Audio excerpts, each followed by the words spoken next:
Blessings, a community of spouses and future spouses to be. Listen, Coach T here with you on today. I miss you guys. I have not been on here weekly like I usually do. As we prepare for the new year, I just want to preserve some of my energy, preserve some of my strength. But I got this message in my inbox today, and I want to share it with you on today. Listen, this is a question I get a lot of times in my sessions, especially my sessions with my wives, So the question is, why do most restored marriages have false starts? Why do most restored marriages have false starts? And I had to jump on this. Because I get this question asked a lot, especially when I am coaching my wives or having my wives session. And so I want to title this video today, God said, I'm not having these three things. God said, I'm not having these three things. And this is how we're going to answer these questions. Listen, the reason why there are so many false starts in a restored marriage is because of these three things. The first thing is control. Control is one of the main reasons why there are false starts in the marital restored covenant. All right? I'm going to talk about it in a minute. The second thing, pride. Pride is one of the greatest things that takes place in a restored marital covenant. You got to think, so that spouse who has been waiting for that husband to come home or that wife to be coming home or what have you, it's a lot of entitlement there. And though they're looking for things to come back to a healthy place, they're looking for things to go back to a normal space. One of the things that is discussed or is talked about a lot in these sessions is that spouse that has been waiting for this returned spouse to come home. So it's a lot of entitlement there. All right. And then the third is you failed the faith test. Yes, the faith test is failed. And so I want to talk about these things briefly. And why it's so important that you prepare yourself for when your spouse returns, that you properly prepare yourself when your spouse come home. Listen, let's go back to control. Control is equal to witchcraft, all right? Control is witchcraft, all right? And a lot of times, and I'm speaking to my wife on this part, most of the times, I'm not saying that men are not controlling. I'm not saying that, because we do have a lot of controlling husbands as well. But a lot of times the wife wants control. Not like, oh, you better do this, or you better do that, or you better do this. But it's more like, where you been? Where you going? What you doing? You know, a wife wants that control, want to know what you're doing. Oh, I ain't dealing with this again. One sign of that man, of that husband doing something that he used to do before the marriage was, went separated. Automatically, this wife is all up in this man's grill. Where you going? What you doing? How long you gonna be gone for? You ain't answer your phone. This and that and the other. And that shows that that wife or that spouse have not really had a place of full restoration for themselves, that they did not go through their process completely, that they did not become completely healed. A lot of times people think, why does the spouse who returned back home leave? It's because the spouse that's at home praying for that spouse to return home, they are not completely healed or delivered themselves.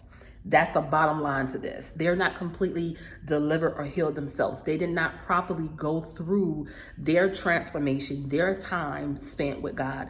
They didn't go through that process fully, and they didn't get everything that they needed.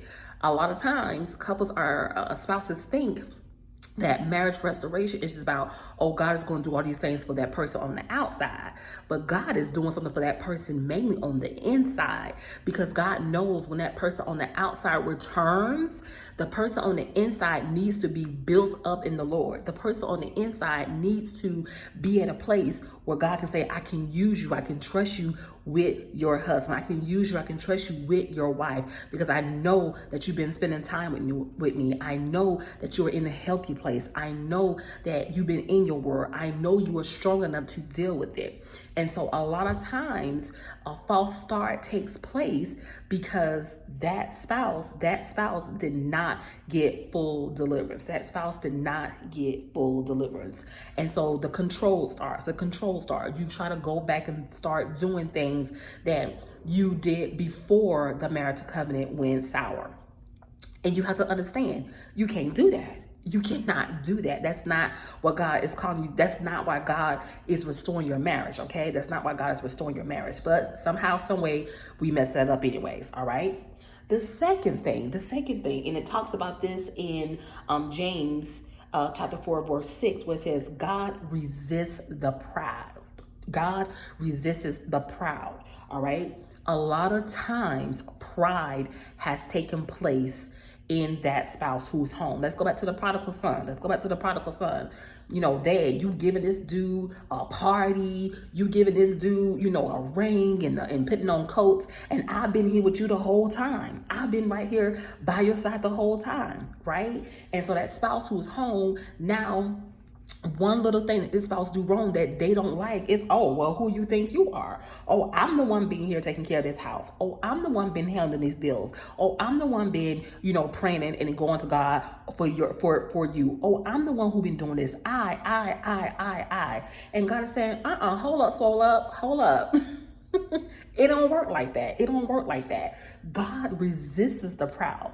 And a lot of times that spouse who is home or waiting for that outside spouse to come back home, pride has built up. And this is one of the things I always tell my wives in my sessions.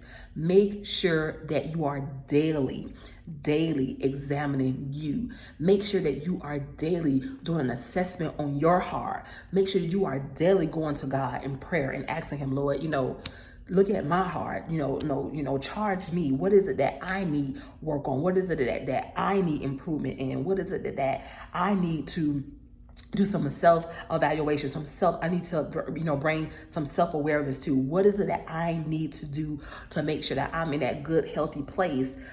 Because I want to make sure that I'm good when my spouse returns. I don't want to have a bitter heart. I don't want to be cold-hearted. I want to be able to complete my task and do what it is that God is asking me to do. So a lot of times, false starts happen because pride has built up in that spouse who has been waiting for that spouse to come home. And you thinking, oh, I'm good, or I forgave him, or I forgave her, or I'm in a good place now, or I'm this, or I'm that, or whatever. But you will be tested. Which brings me to the third one. And it talks about that in 1 Peter 7, where it says trials will show up to see if your faith is genuine.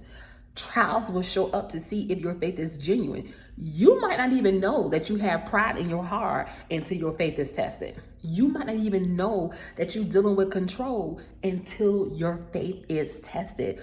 God will test you when that spouse comes home. Come through Jesus. God will test you when that spouse comes home. And that test is not for the spouse that's returning home. That test is for you. That test is for you. God is saying, control is witchcraft. I don't do witchcraft. Control is witchcraft. And pride, I resist the proud. And guess what? I am going to test you. So a lot of times, spouses think that they are ready for restoration and they are ready for this restoration commitment. And they have no idea. That it's still a lot of gunk and junk and stuff that God is trying to get out of our heart. The Bible explains to us and tells us that God looks out the heart. Men look on the outside, but God looks at the heart. And so the Bible verse to sum this all up comes from out of Luke. Oh goodness, did I write it down? See, I think it's Luke. Let me put my other phone out and see if I can find it for you, because I was just I'm reading it, and I wanted, yes, it's Luke chapter 9, verses 55 to 56. And this is what wives, husbands have to get in a spirit, have to understand when it comes down to the marital restoration to take place. And his word says, but he turned and rebuked them. This is Jesus. Jesus returned and rebuked them and said to his disciples, you know not what manner of spirit you are of. For the Son of Man is not to come to destroy man's life, but to save them. And they went to another village. All right. Basically, the disciples was telling, Jesus, do we need to call down fire from heaven? Do we need to call down fire from heaven, Lord? And God has said, no, you don't know what spirit you're in. That's not what we're here for. We're here to save lives, not to take them out. Listen, a lot of times when your spouse is returning back home, they are not completely delivered. They may not be delivered at all. Something may have happened, a circumstance may have come up. Something could have went left or went wrong, for they didn't have a choice. Maybe they was forced to come back home. And a lot of times God allows those types of situations to happen to test not the person that's coming back home, but to test you. God is wanting to know, can I trust you with my son? Can I trust you with my daughter? Are you going to represent me well in that marital covenant? Are you going to forgive like you said in prayer that you was going to forgive? Are you going to turn the cheek like you said in prayer that you're going to turn the cheek? Are you going to deal with their burdens and their faults like you said in prayer that you will deal with their burdens and their faults? Are you going to be that person that I'm asking you to be for your spouse to get to a place of fully deliverance and salvation? This is what God wants to know. So a lot of times false starts happen because the spouse at home that's been praying for that spouse to return, they are not fully delivered, ready themselves. And they're walking in controlled pride, and they failed the test of faith. Listen, I hope this message has been a blessing to you. If you're interested in signing up for any of Coach T's buoyancy services, you may sign up at marriagechroniclesbytanika.com. Blessings.